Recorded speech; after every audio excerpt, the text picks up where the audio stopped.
में इसका सामने आना मतलब आर्थिक तौर पर बड़ी उपलब्धि हो सकती है भारत के लिए। 6 कोरोना मरीजों पर सफल परीक्षण किया गया है। जो खबर आ रही है, वैक्सीन के शुरुआती नतीजे सकारात्मक पाए गए हैं। पीजीआई चंडीगढ़ में 6 मरीजों को यह वैक्सीन लगाया गया और सबकी हालत बेहतर हुई। वैक्सीन के बाद भारत में वैक्सीन का सफल परीक्षण, पीजीआई चंडीगढ़ में सफल परीक्षण।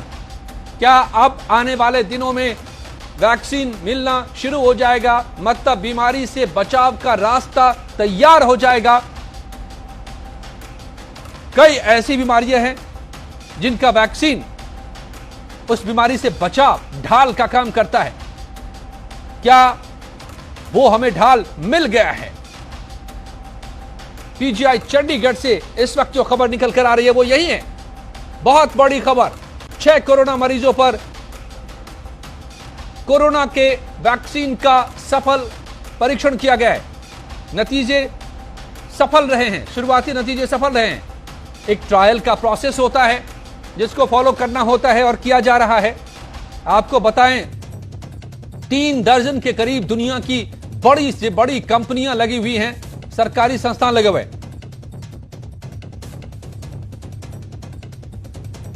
और भारत में भी कई संस्थान इसकी खोज में, वैक्सीन बनाने की खोज में लगे हुए थे। लेकिन यह पहला जो है, पहली सफलता मिलती दिखाई दे रही है पीजीआई चंडीगढ़ को। बड़ी खबर इस वक्त की, वैक्सीन का सफल परीक्षण पीजीआई चंडीगढ़ में। आपको बताएं कि पीजीआई देश का बेहतरीन संस्थान है। 3 केंद्र सरकार के बड़े संस्थान हैं मेडिकल से जुड़े हुए, all India institute of medical sciences Delhi, PGI Chandigarh और पीजीआई पौंडीचेरी। और ये 3 संस्थान केंद्र सरकार से फंडेड और संचालित होते हैं और देश के प्रीमियर इंस्टीट्यूट्स हैं ये, और यहीं पर से बेहतर खबर निकल कर आ रही है। उमेश शर्मा हमारे संवाददाता चंडीगढ़ से जुड़ गए हैं। उमेश, क्या यह जानकारी निकल कर आ रही है?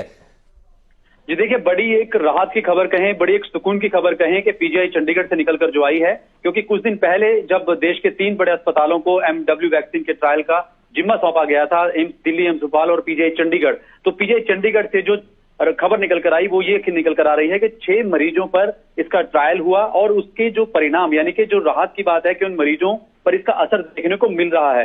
हालांकि ये शुरुआती एक तरह से ट्रायल का पहला कहीं आप चरण कह सकते हैं।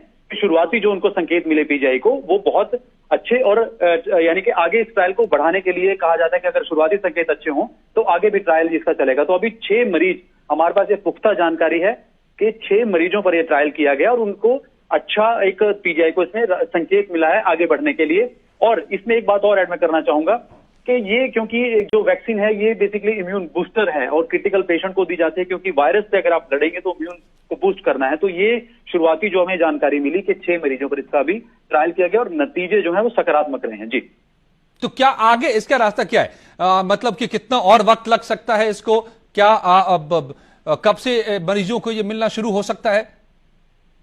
जी देखिए, क्योंकि अभी जब ये ट्रायल शुरू हुआ और खासकर क्योंकि पेशेंट की इसमें कंसेंट से ही होती है, अगर पेशेंट कंसेंट देने की हालत में नहीं होता तो उसके अटेंडेंट से ये कंसेंट दी जाती है, यानी कि उनसे ये अनुमति ली जाती है। तो फिलहाल जिन 6 मरीजों को पर ये किया गया है, अब आगे किस तरह से बढ़ा जाएगा, क्योंकि आगे जब पहली संकेत आपको अच्छा मिला तो नेचुरली इस चीज को आगे वो कंसिडर करेंगे। मुझे लगता है कुछ दिनों तक शायद पीजीआई ऑफिशियल ही सरकार की उसकी जानकारी में आकर अगर इसे बड़ी घोषणा भी करना चाहें तो वो कर सकते हैं, लेकिन अभी इसका अभी शुरुआती चरण है। तो आगे पीजीआई मुझे लगता है अभी और इस पर ट्रायल पर काम करेगा और कुछ और मरीजों को देगा, और जैसे जैसे उनको परिणाम मिलते जाएंगे शायद एक डाटा इकट्ठा करके शायद तब वो एक ऑफिशियली इस पर आगे बात करेंगे। एक पूरा प्रोटोकॉल होता है किसी भी वैक्सीन को, पहली बार परीक्षण का पूरा प्रोटोकॉल होता है और उन कई चरणों से गुजरना होता है और उसके बाद ही उसे आमतौर पर इस्तेमाल के लिए बाजार में उपलब्ध कराया जाता है। तो ये देखना होगा कि उस प्रोटोकॉल में कब कहां से निकल कर ये कब तक आ पाता है सामने। लेकिन इस वक्त शुरुआती नतीजे सकारात्मक है और